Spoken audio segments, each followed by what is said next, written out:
Olivier Leroy, bonjour. Bonjour Hervé. On se retrouve cette semaine pour votre rubrique Leroy Éco et on va parler d'un sujet un peu polémique à l'heure actuelle, les retraites. Alors ma première question, y a-t-il un problème sur les retraites?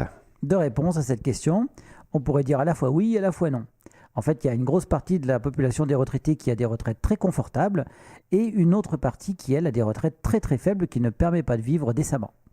Alors justement, vous parlez de retraite où on ne peut pas vivre décemment. Qu'est-ce qu'une petite retraite? On pense qu'à partir en dessous de 800 euros par mois, on est dans les petites retraites. Au-dessus, on commence à être dans les retraites qui restent acceptables. La CSG. Alors, on a parlé beaucoup de la CSG, mais la CSG sur la retraite, pourquoi? En fait, il fallait essayer de ramener une partie du revenu de ces retraités qui ont des retraites très confortables dans les caisses de l'État pour participer au financement de tout ce qui est social. Parce que les différences qui existent de revenus entre les inactifs et les actifs sont telles qu'aujourd'hui, la plupart des retraités, contrairement à ce que beaucoup de gens croient, touchent beaucoup plus que ceux qui travaillent. Alors, est-ce juste en fait la CSG sur les retraites?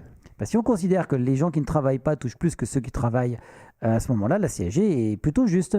En revanche, si on considère que la retraite est le fruit des années de cotisation et d'un travail de dur labeur et parfois de personnes qui ont travaillé à partir de 14 ans, alors là, non, la CSG n'est pas juste parce que ce serait imposer encore des années de travail qui ont été assez dures.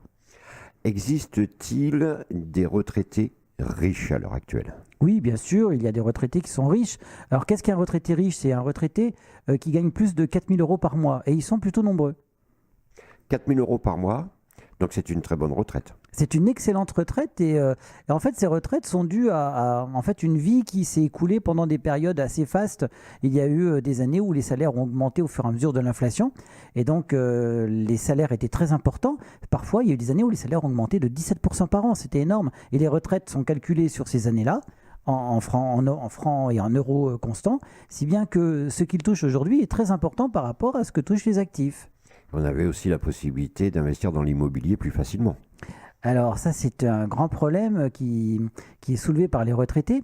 La plupart des retraités possèdent leur maison parce qu'ils ont pu acheter leur maison à un âge très très jeune, environ 31 ans, à des taux qui étaient effectivement très élevés. Les taux d'emprunt pouvaient aller jusqu'à 17% par an, mais avec des inflations qui étaient telles qu'en fait, ils remboursaient moins que ce qu'ils payaient, sans en avoir l'impression. Donc ils ont eu l'impression de payer très cher leur maison, alors que dans la réalité, ils a payé la moitié du prix réel affiché au moment de l'achat.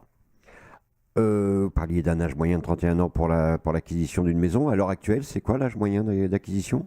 Alors, pour le premier accès à l'acquisition immobilière, l'âge actuel, c'est 59 ans. Donc, on voit l'écart qui existe entre la génération actuelle et la génération des retraités. Les retraités ont pu acquérir leur première maison en moyenne, bien sûr, à 31 ans, quand nous, c'est juste avant le départ à la retraite. Ma dernière question, Olivier Leroy. Existe-t-il un moyen d'améliorer cette situation? Oui, parce que les retraités disposent d'environ 12 000 milliards d'euros dans leur compte en banque. Ce sont des sommes colossales. En fait, il faudrait activer ces sommes. Au lieu de les laisser dans les comptes en banque ou dans les biens immobiliers, il faudrait les remettre dans l'économie.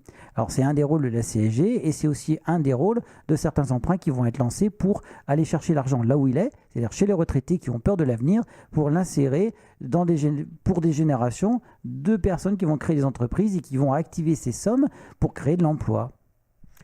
Olivier Leroy, merci. Merci. À la semaine prochaine. À la semaine prochaine. On se retrouve pour le Roi Éco la semaine prochaine. Merci à vous.